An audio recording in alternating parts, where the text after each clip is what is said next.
اپنا آپ کو بتانا تھا. میں نے کہا تھا نا کہ وہ جو گہرے اندر چھاتی میں تکلیف شروع ہو گئی تھی, وہ کھائی تھی ایلومینا, پھر فاسفورس کھائی, تو اس سے وہ اوپر ناک میں ہلکی سی جیسے نزلہ ہو رہا ہو اس طرح کی تکلیف ہوئی.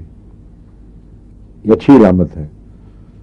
اور اب وہ بالکل رات بھی کوئی کھانسی نہیں اٹھی, اندر سے چھاتی بالکل ہلکی ہو گئی ہے, لیکن اور گلے کی خرخراہٹ بھی ختم ہو گئی, لیکن ناک میں پورا نزلہ بیٹھا ہے, لیکن وہ کچا کچا نہیں, بلکہ معلوم ہوتا ہے جس سٹیج پہ بند ہوا تھا اور ٹھیک دوائی نہیں ہوئی استعمال, اسی سٹیج پہ پہنچا ہوا ہے. تھوڑا سا ہیوی ہو جاتا ہے نا 3-4 دن کے بعد, جو تکلیف نہیں پہنچاتا مگر تھک ہو جاتی ہے میوکس, ویسا ہوا ہے. تو یہ ٹریول کی ڈائریکشن بڑی امپورٹنٹ ہے. موومنٹ اگر اوپر سے اندر کی طرف جائے, اوپر کی بحث نہیں, ثانوی اعضاء سے زیادہ اہم اور اندرونی اعضاء کی طرف بیماری منتقل ہو, تو اگر وہ شفا ہوئی ہے تو وہ شفا غلط تھی. اس کا مطلب ہے جب تک دوائی دے کر اس کو واپس نہ پھینکو, وہ ایک مستقل سٹیٹ بن جاتی ہے. اور یہ کئی ہفتے سے یہی چیز چل رہی تھی, یا گلے کی ہلکی خراہٹ خارش, تو پھر چھاتی میں گئی, جب واپس آئی ہے تو گلے پہ ٹھہری نہیں, پھر ناک میں آئی ہے, اور I feel much better, comfortable, no pain in the body, nothing. تو ہومیوپیتھک کو ساتھ ساتھ اسٹڈی کرنا پڑتا ہے, اپنے اوپر تجربے کریں تو پھر زیادہ پتہ چلتا ہے بنسبت لوگوں کے پڑے ہوئے کا. اور ہنومن نے سب سے زیادہ اپنے اوپر تجربے کیے تھے. ہنومن کا پتہ ہے نا آپ کو کون تھا؟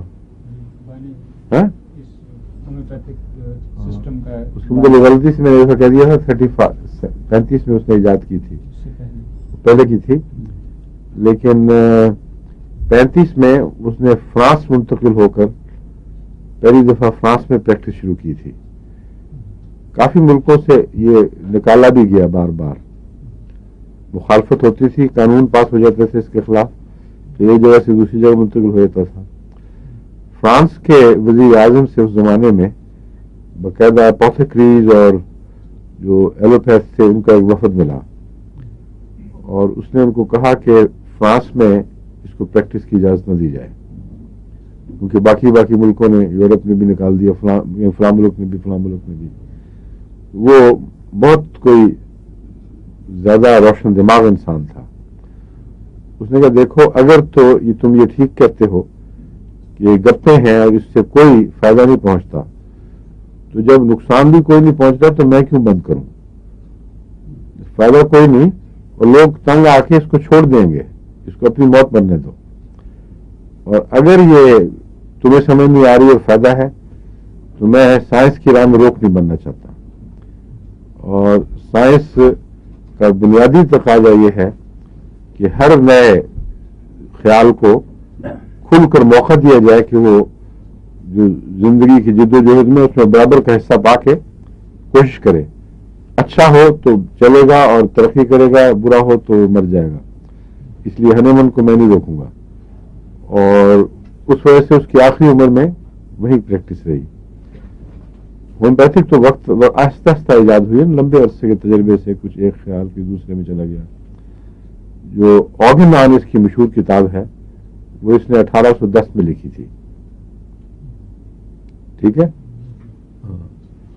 اور اس کی زندگی میں شروع میں ہی اس کے 5 ایڈیشن شائع ہو چکے تھے.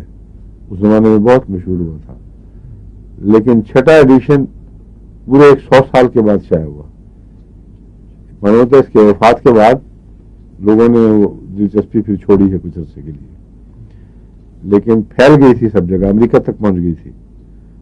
اور پرانے ڈاکٹرز امریکہ میں جو ملتے ہیں وہ ہنومن کے زمانے سے ہی وہاں پریکٹس کرتے تھے. تو یہ غلط فہمی جو ہے نا وہ دور کر دوں.